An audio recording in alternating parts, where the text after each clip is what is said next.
দুটি জিনিস মানুষকে সবচাইতে বেশি আল্লাহর জান্নাতে প্রবেশ করাবে।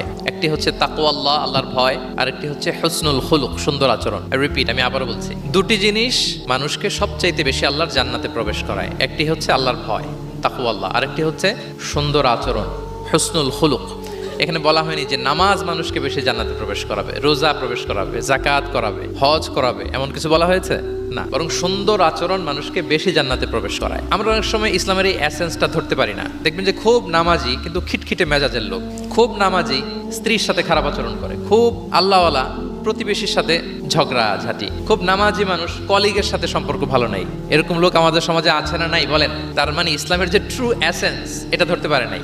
আশেপাশের নেইবরের সাথে, কলিগের সাথে, বন্ধুদের সাথে, সহপাঠীদের সাথে যে ভালো আচরণ করতে হয়, গুড বিহেভিয়ার করতে হয়, এবং এটাই যে আমাকে সবচেয়ে বেশি জান্নাতে প্রবেশ করানোর মাধ্যম হতে পারে, এটা আমরা ভুলে যাই। প্রিয় বন্ধুরা, আমরা যেন এই ব্যাপারটাকে ছোট মনে না করি।